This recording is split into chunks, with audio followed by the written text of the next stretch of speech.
Has Tesla passed the 200,000 vehicle milestone, or hasn't it? That's the $3,750 question Model 3 reservation holders are asking. The $7,500 federal tax credit for EV purchases was designed to sunset when a particular automaker sells over 200,000 EVs, and it seems certain that Tesla recently passed that bittersweet milestone. The question is whether the company will be able to finagle the figures to allow the maximum possible number of buyers to claim the credit. Tesla may not give a definitive answer until it announces Q2 earnings, but speculation is running rampant. The company has said it will try to preserve the full credit for as many Model 3 buyers as possible, and Bloomberg seems to think it has found a way to do so.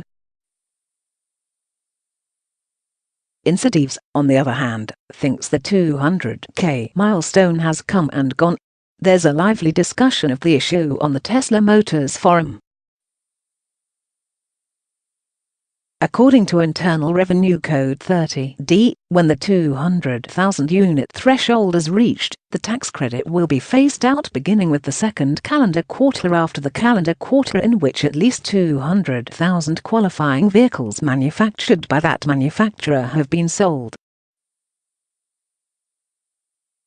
Then the credit will drop to $3,750 for 6 months, then to $1,875 for another 6 months, and then gone. In the past, Tesla has promised to milk the maximum amount of benefit for its customers. In 2016, Elon Musk tweeted, "Our production ramp plan should enable large numbers of non-X/S customers to receive the credit, and assured us that we always try to maximize customer happiness, even if that means a revenue shortfall in a quarter."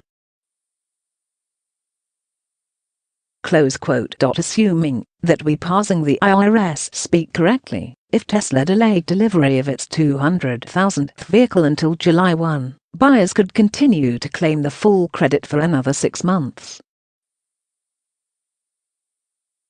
Did it succeed in doing so?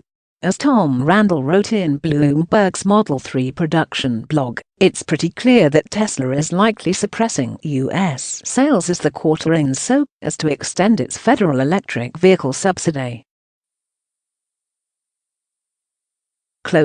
He notes a marked shift in Model 3 deliveries from the US to Canada, and speculates that Tesla may also be accelerating overseas deliveries for Models S and X, as well as stockpiling cars at holding facilities. Extending the subsidy calendar by 3 months would allow thousands more Model 3 buyers to claim the subsidy, potentially saving them as much $366 million in the aggregate. However, as Musk noted back in 2016, this would amount to putting customers' interests ahead of profits, a novel concept in the business world. Stockpiling cars and delaying deliveries would increase costs for the second quarter and push revenue into the third quarter, playing hell with Tesla's balance sheet, at least temporarily. When Tesla reports second quarter earnings, the numbers could be even uglier than usual. Nevertheless, the revenue would still arrive in the third quarter, so Tesla's goal of becoming profitable in the second half would be compromised. And such a move would generate a lot of goodwill, especially if some of those waiting for a $35,000 base Model 3 were able to get the full credit. However, few if any of those deserving souls are likely to get the full credit, as Tesla has said that the base model won't be delivered until the end of the year. Yes, it's complicated. Meanwhile, U.S. Representative Pete Welch, DVT, has introduced a bill to extend the federal tax credit for another 10 years. While this seems extremely unlikely to happen in the current political climate, there's actually a pro-business argument for it.